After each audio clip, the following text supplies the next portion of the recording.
Os voy a leer del libro de Ageo, capítulo 1, del 1 a 15. El día primero del mes, sexto del segundo año del rey Darío, vino palabra del Señor por medio del profeta Ageo a Zorobabel, hijo de Salatiel, gobernador de Judá, y al sumo sacerdote Josué, hijo de Josadac. Así dice el Señor Todopoderoso. Este pueblo alega que todavía no es el momento apropiado para ir a reconstruir la casa del Señor. También vino esta palabra del Señor por medio del profeta Ageo. ¿Acaso es el momento apropiado para que vosotros residáis en casas artesonadas mientras que esta casa está en ruinas? Así dice ahora el Señor Todopoderoso. Reflexionad sobre vuestro proceder. Sembráis mucho, pero cosecháis poco. Coméis, pero no quedáis satisfechos. Bebéis, pero no llegáis a saciaros. Os vestís, pero no lográis abrigaros. Y al jornalero se le va su salario como en saco roto. Así dice el Señor Todopoderoso. Reflexionad sobre vuestro proceder. Id a los montes, traed madera y reconstruid mi casa. Yo veré su reconstrucción con gusto y manifestaré mi gloria, dice el Señor. Esperáis mucho, pero cosecháis poco. Lo que almacenáis en vuestra casa, yo lo disipo de un soplo. ¿Por qué? Porque mi casa está en ruinas, mientras vosotros solo os ocupáis de la vuestra, afirma el Señor Todopoderoso. Por eso, por vuestra culpa, los cielos retuvieron el rocío de la tierra y se negó a dar sus productos. Yo hice venir una sequía sobre los campos y las montañas, sobre el trigo y el vino nuevo, sobre el aceite fresco y el fruto de la tierra, sobre los animales y los hombres, y sobre toda la obra de vuestras manos. Zorobabel, hijo de Salatiel, el sumo sacerdote, Josué, hijo de Josadac, y todo el resto del pueblo obedecieron al Señor su Dios. Acataron las palabras del profeta Ageo, a quien el Señor su Dios había enviado. Y el pueblo sintió el temor en la presencia del Señor. Entonces Ageo, su mensajero, comunicó al pueblo el mensaje del Señor. Yo estoy con vosotros. Yo, el Señor, lo afirmo. Y el Señor inquietó de tal manera a Zorobabel, hijo de Salatiel, gobernador de Judá, y al sumo sacerdote Josué, hijo de Josadac, y a todo el resto del pueblo, que vinieron y empezaron a trabajar en la casa de su Dios, el Señor Todopoderoso. Era el día 24 del mes sexto del segundo año del rey Darío. Pues muy buenas a todos. Si me oís con un poco de eco, es que no estoy en casa, estoy en nuestro local, y si me permitís os lo enseño para que veáis que está todo en su sitio. Aquí una vista rápida. Le decía a los que estaban conectados al principio que la verdad es que es chulo. O sea, no me había fijado de lo chulo que era hasta ahora. Pero bueno, tenemos ganas de volver y de vernos y abrazarnos, pero tendremos que esperar todavía un poquito. Hoy me toca a mí pues compartir con vosotros, y como sabéis estamos en una serie en la que estamos pues repasando los profetas menores, los libros de los profetas menores, que como hemos dicho son libros que se llaman así porque son cortos. La extensión del libro es corta, por eso se llaman menores. Y habíamos empezado antes de la cuarentena Lo retomamos hace, creo que 2-3 semanas, y hoy pues seguimos con ella. Y hoy vamos a estar, como ha leído Lea, vamos a estar acampando en el libro de Ageo, completamente en el capítulo 1, ¿vale? Y o sea, a mí me encanta cómo empieza este libro. Bueno, realmente casi todos los profetas empiezan así. El libro empieza diciendo, en el segundo año del rey Darío, en el día 1 del mes sexto, vino palabra del Señor por medio del profeta Ageo. Bueno, y podemos decir, bueno, vale, ¿y qué pasa, no? ¿Qué es lo que pasa? Pues eso, ¿no? Ni más ni menos que Dios está hablando. O sea, Dios está hablando. Este libro no es solamente un relato histórico de cosas que pasaron en Israel, no son tampoco las palabras de un judío con aires de grandeza que decía que era profeta, que vivió hace 2500 años y que hoy no tiene nada que decirnos. No, o sea, nada de eso. O sea, lo que vamos a encontrar en el libro, en este libro de Ageo, es a Dios hablando, a Dios hablando. Y sabéis, nuestro Dios es eterno y no cambia. Y su palabra también es eterna. Dice que la palabra del Señor permanece para siempre.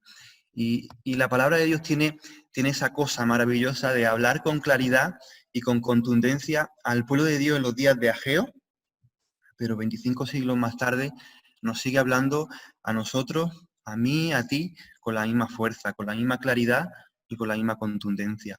Así que, bueno, el Señor nos dé hoy el valor y también la humildad para aceptar lo que Él tiene que decirnos. Y bueno, ¿qué sabemos? ¿Qué sabemos de Ageo? Su nombre significa fiesta, y no me preguntéis por qué, pero significa eso. Y su trabajo, o el tiempo en el que él estuvo hablando de parte de Dios al pueblo, coincidió con el tiempo con el tiempo de Zacarías. O sea, Zacarías y Ageo profetizaron en el mismo tiempo, en torno al año 520 a.C. En ese momento Dios habló a través de ellos para animar a su pueblo a retomar la tarea de reedificar el templo en Jerusalén. Y el libro, como veis, comienza diciendo que Ageo habló en el año segundo del reinado de Darío. Darío era el emperador persa en ese momento. El imperio persa iba desde Turquía hasta India, era enorme, muy grande. Y el contexto histórico de lo que estamos viendo, o el inicio de ese contexto histórico, se puede leer en Segunda de Crónicas, en el capítulo 36, aproximadamente en el año 605 antes de Cristo. Nabucodonosor, que ya hablamos de él en Zacarías, era el rey de Babilonia, otro imperio anterior al imperio persa, y él derrotó al ejército egipcio e invadió todo lo que era Palestina, todos los reinos de la zona, y entre ellos Judá, el reino de Judá. Y Judá estuvo bajo el dominio babilónico hasta que a un rey de Judá se le ocurrió la loca idea de rebelarse contra Nabucodonosor. Gran error. Vino Nabucodonosor con toda la tropa. En el año 587 Jerusalén cae tras varios meses de asedio y los babilonios entran, o sea, arrasan con la ciudad, cogen al rey, Sedequías se llamaba, matan a su hijo delante de él y luego lo ciegan y le llevan preso a Babilonia. O sea, poca broma. O sea, majísimos los babilonios, ¿eh? Majísimo. Y en Jerusalén queda un remanente de gente que había sobrevivido al sitio y a la matanza, y casi todos son llevados al exilio a Babilonia. Y así, los babilonios destruyen la ciudad, el templo, la muralla, no dejan prácticamente piedra sobre piedra.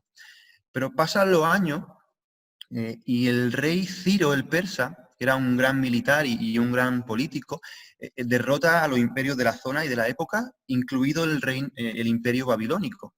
Y decide que una buena manera de gobernar en paz es dejando que los exiliados por los asirios, por los babilonios, vuelvan a sus países.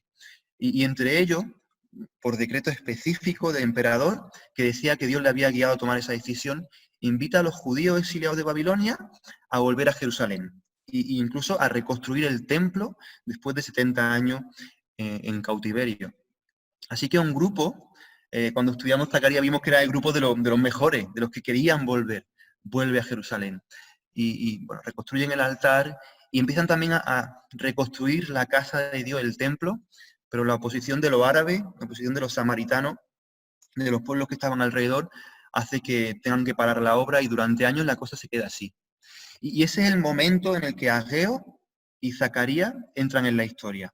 Y el Señor los va a usar para que por medio de sus palabras el pueblo se anime y el pueblo retome el trabajo y acabe el templo. Ahora, una pregunta cuando uno se enfrenta a un libro así, dice, bueno, ¿qué nos dice a nosotros este libro? ¿Qué nos puede decir? Y para entender bien lo que Dios nos dice a nosotros hoy, primero tenemos que entender qué les quiso decir a su pueblo entonces. Y ¿sabéis? Hay un episodio en la vida de Jesús que nos ayuda mucho. A mí al menos me ha ayudado mucho a entender este libro.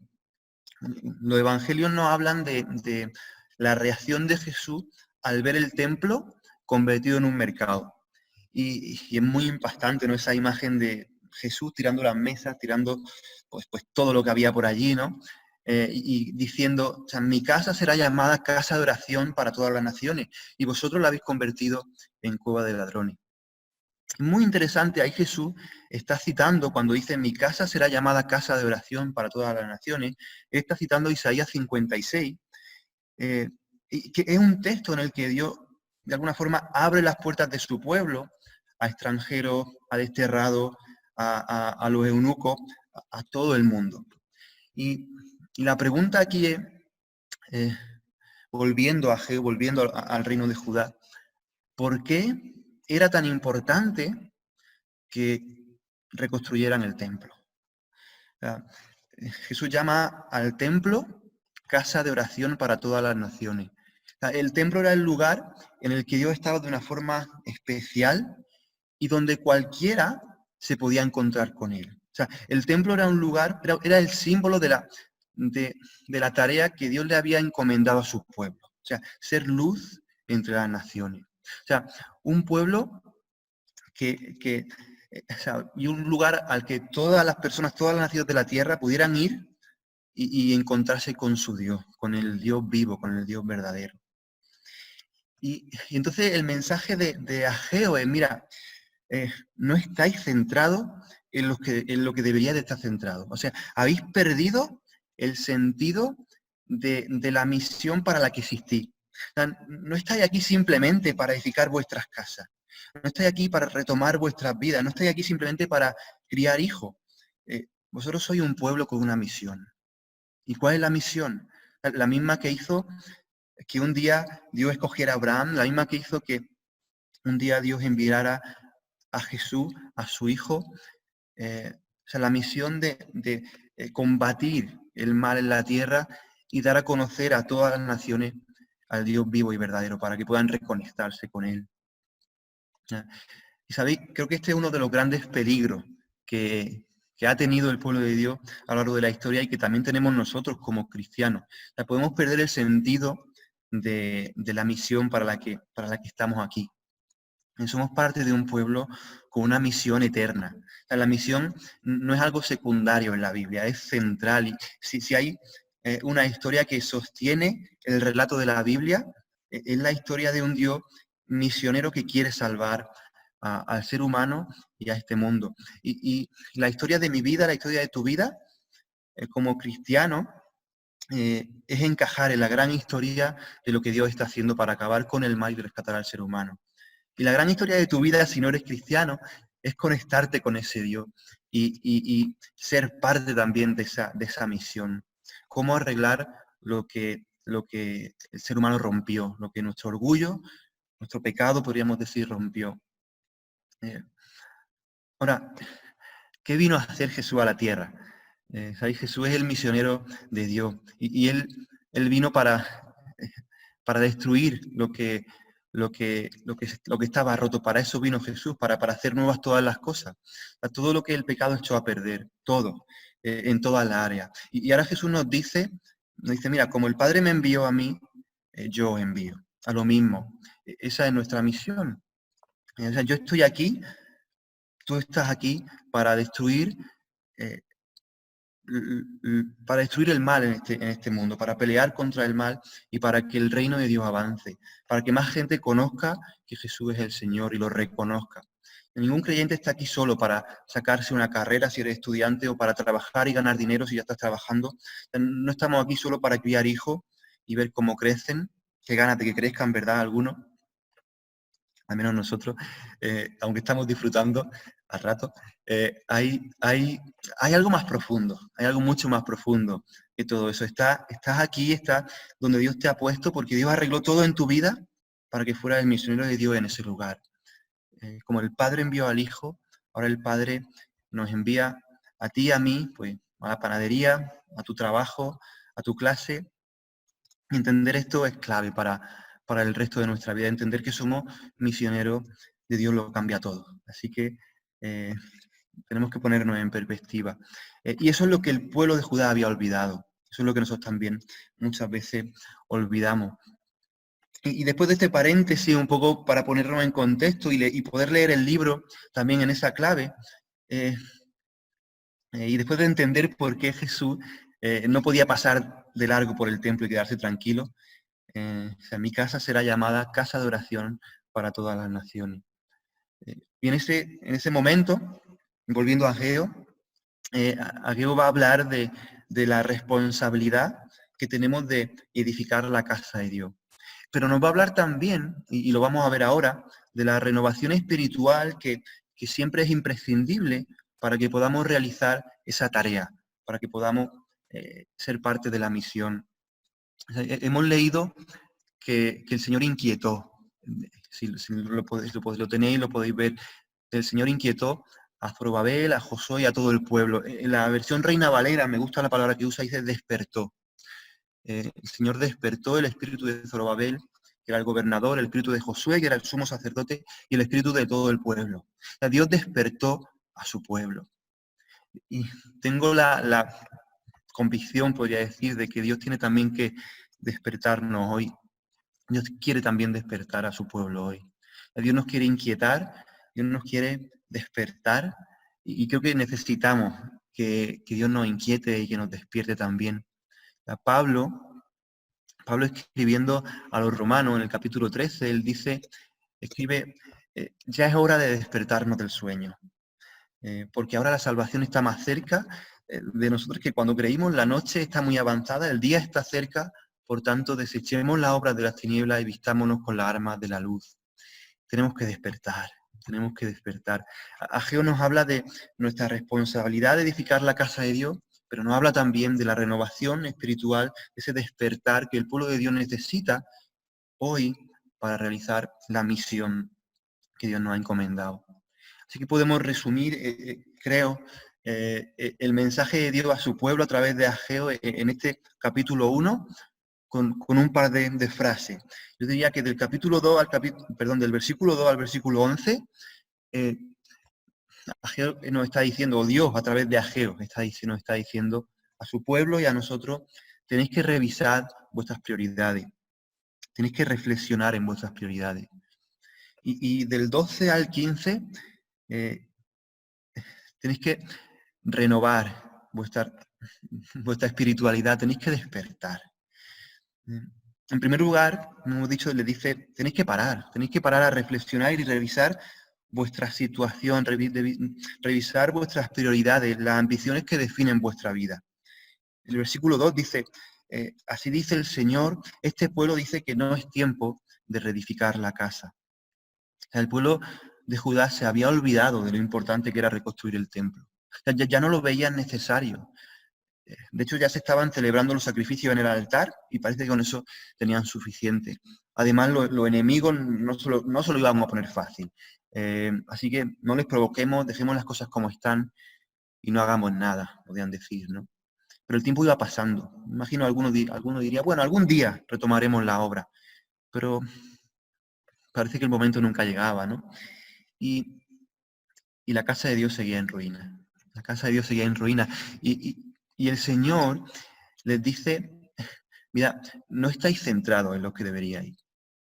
¿Acaso es momento para que viváis en vuestras casas artesonadas mientras esta casa, mi casa, está en ruina?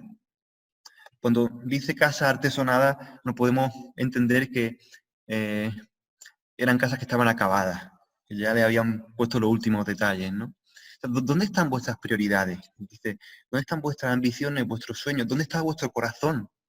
¿Estáis centrados cada uno en su propia historia y os habéis olvidado de la gran historia, os habéis olvidado de quién sois, de la misión que tenéis. Y nosotros, ¿no? Ah, caemos, podemos caer, ¿no? En ese mismo error de considerar nuestros propios asuntos como más importantes que la misión, que los asuntos del Señor. Y muchas veces preferimos buscar nuestra comodidad personal antes que la extensión del reino. Y parece más urgente, ¿no?, nuestro bienestar que cumplir con la responsabilidad de servir al Señor y de edificar su casa, su iglesia. ¿Sabéis? Creo que la vida cristiana tiene muy poco sentido si no entendemos que el Señor nos ha puesto aquí para que le sirvamos y para que participemos con Él en su misión, para que edifiquemos su casa, su reino, para que llevemos su mensaje a todo el mundo. Jesús mismo, 5 siglos después, dijo, buscad primeramente el reino de Dios, el reino de Dios. O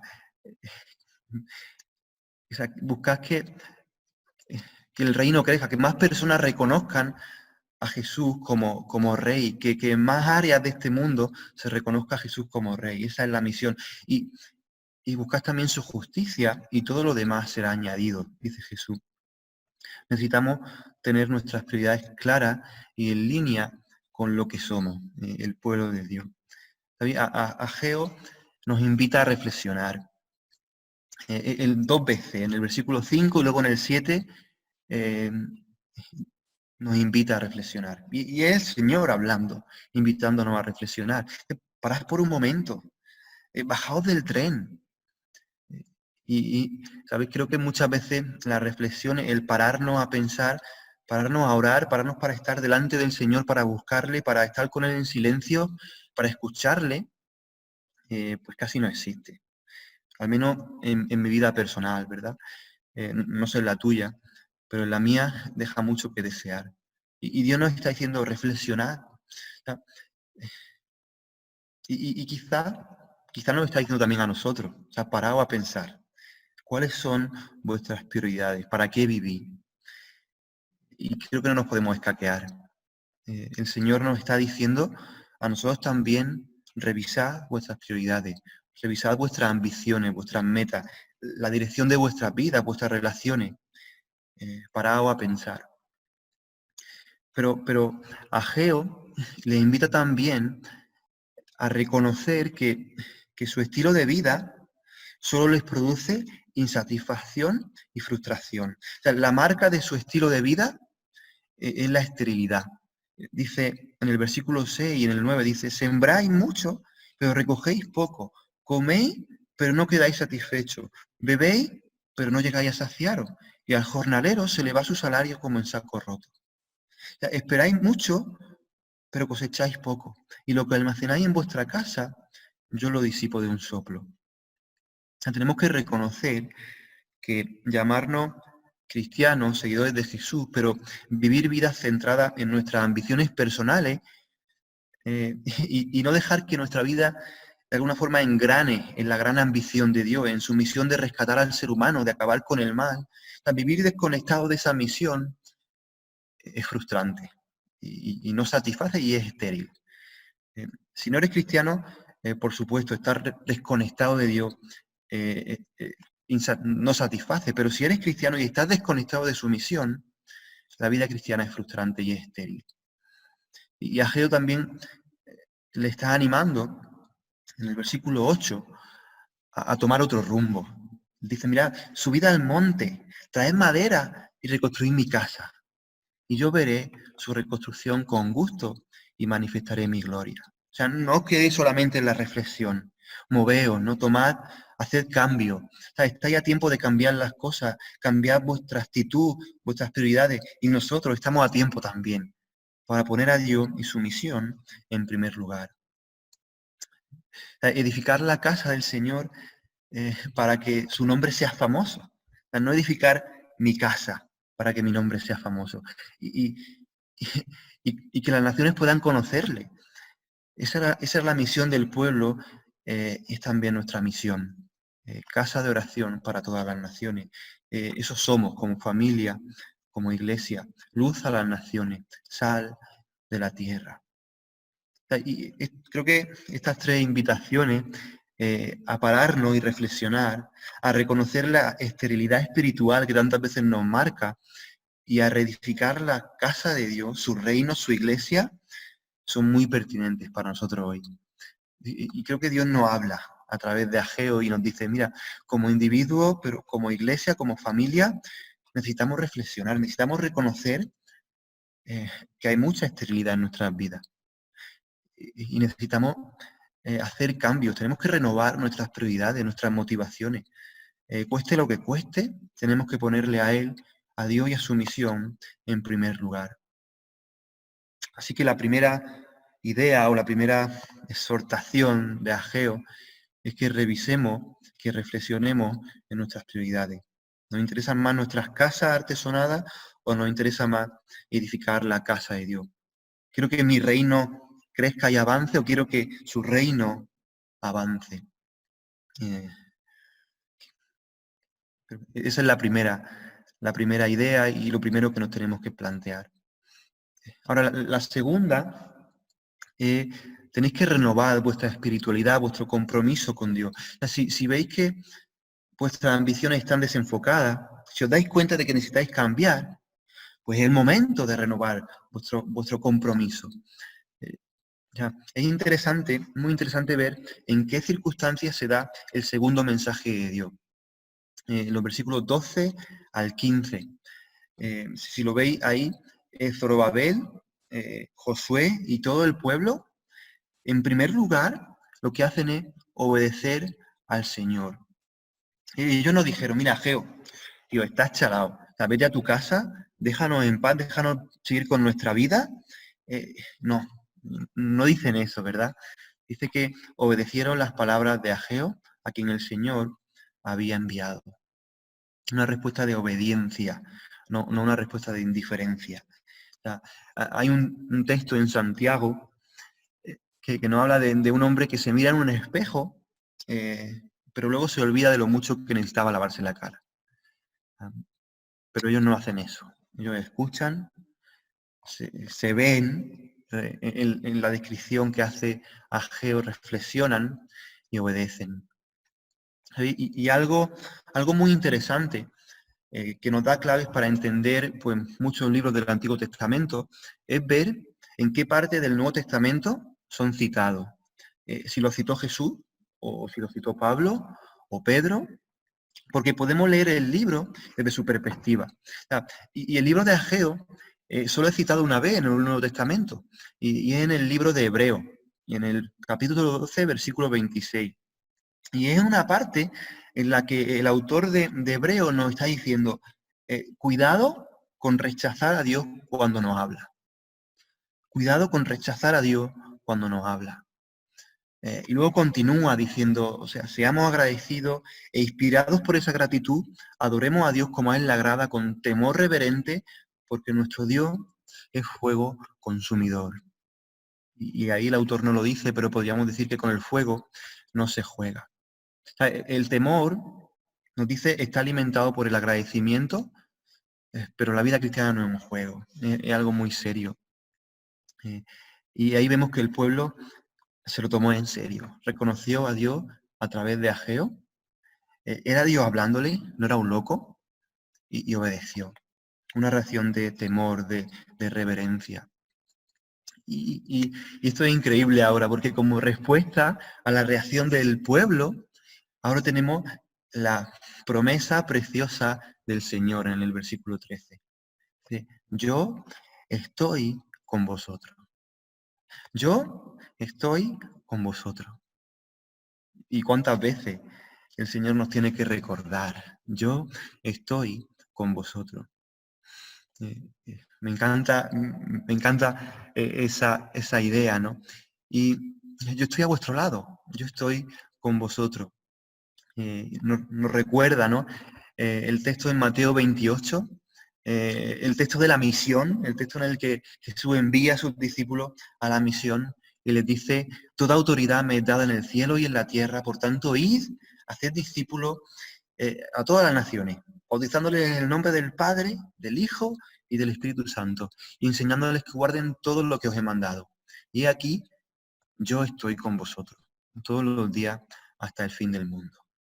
La misión. O sea, si hay algo seguro en este mundo, como estamos comprobando ahora, tan imprevisible, tan cambiante, es que el Señor no nos deja ni nos abandona. Él está con nosotros todos los días, sea cual sea la situación, sea cual sea la prueba que pasamos, y a veces pueden ser muy duras.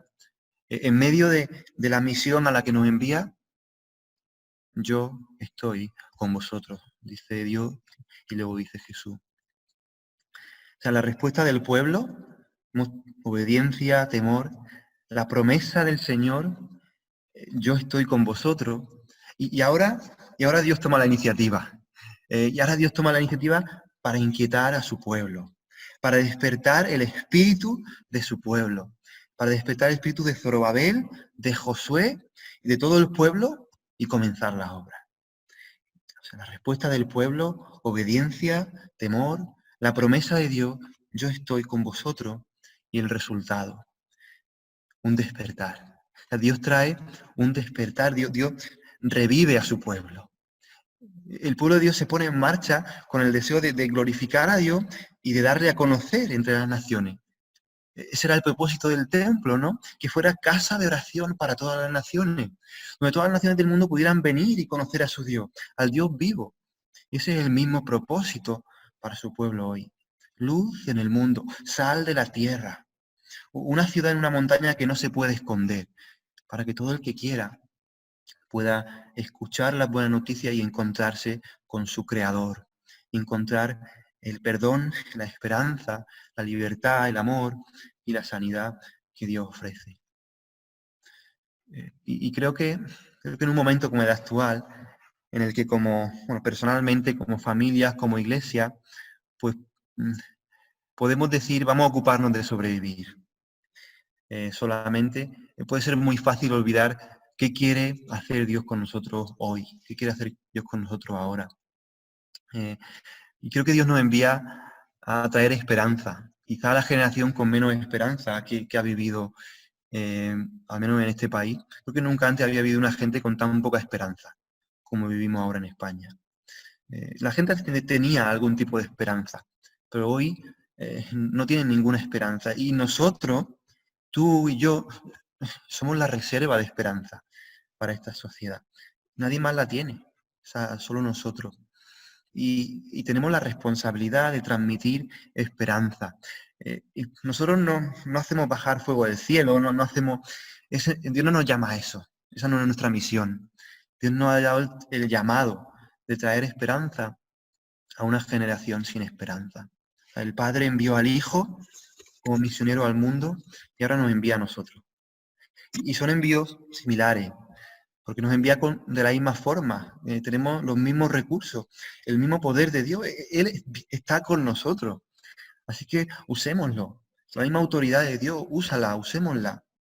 No proclamamos el Evangelio, no hacemos misión como el que pide caridad. Proclamamos un Evangelio de poder. Un mensaje que si es creído trae vida y esperanza, y si no es creído, lleva a la gente a la muerte. Estamos sacando a gente del infierno, estamos arrancándole gente al diablo, estamos abriendo las puertas del cielo, estamos peleando en las puertas del infierno para sacar gente. Estamos trayendo salvación y esperanza a la sociedad, esa es nuestra misión. No sé si pensáis que como cristianos, como iglesia, necesitamos despertar hoy. ¿Pensáis que necesitamos un revivir o un avivamiento, como también se dice? ¿Un despertar en el sentido bíblico? Yo creo que sí. Yo creo que sí. Y creo que podemos decirle al Señor, Señor, aviva tu obra en medio de estos tiempos, en medio de nuestra generación. Habla a nuestra generación, inquiétanos, despiértanos y date a conocer. ¿Sabéis? Va a ser siempre el Señor el que tome la iniciativa, como aquí, como en Ageo. Va a ser siempre el Señor el que despierte a su pueblo, el que despierte a la iglesia. Va a ser siempre el Señor el que actúe a través de su palabra, como con Ageo. Pero nosotros no tenemos que decir que que no tenemos nada que hacer. En Segunda de Crónicas dice, si mi pueblo, que lleva mi nombre, somos cristianos, ¿verdad? Nos llamamos cristianos, que lleva mi nombre, si se humilla y ora y me busca y abandona su mala conducta, yo lo escucharé. Lo escucharé del cielo, perdonaré su pecado y sanaré su tierra. Y qué gana, de verdad, de que Dios sane nuestra tierra, que Dios sane nuestras familias, que Dios sane nuestra ciudad, que Dios sane nuestros colegios, nuestra universidad, nuestra política, que Dios sane nuestro país, nuestra empresa. Qué gana de que el Señor sane. Yo tengo unas ganas tremendas de ver a Dios obrando de esa manera.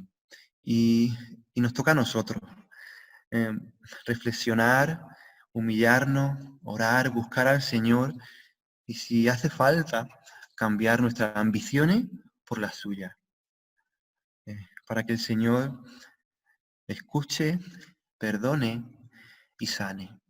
Y a través nuestro también puedan llegar las noticias de perdón, de esperanza, a nuestra casa, a nuestra ciudad, a nuestro barrio, a nuestro trabajo y por todo el mundo. Vamos a orar, ¿vale? Pues Padre, ahí va tu obra en medio de nosotros y de estos tiempos. Habla en medio de esta generación. Y inquiétanos, Padre, despiértanos. Señor, queremos pararnos a pensar y reconocer que nuestras ambiciones muchas veces no son las tuyas, no están en línea con las tuyas. Y te queremos pedir perdón. Y te queremos pedir también ayuda para cambiar. Padre, escuchamos tu palabra y reconocemos que eres tú hablando. Eres tú diciéndonos que tenemos que reflexionar, que tenemos que cambiar nuestras prioridades. Y aquí estamos, Señor, para decirte que sí, queremos obedecer, que queremos estar en línea con lo que tú quieres para nosotros, personalmente y como iglesia. Y Señor, gracias por tu promesa. Tú estás con nosotros. No nos dejas solos. Y tú vas primero. Así que ayúdanos, Padre, a entender también, a poder leer los tiempos y ver a dónde nos estás enviando hoy, también personalmente, como familia, y también como familia, como iglesia, a dónde nos está llamando. ¿A qué trinchera, Señor, nos está llamando a pelear tu batalla contra el mal y a hacer famoso tu nombre? Y Padre, te rogamos que, Señor, te ruego que me despiertes a mí, que despiertes a nuestra familia, a nuestra iglesia, que despierte a tu iglesia en este país y en el mundo. En el nombre de Jesús. Amén.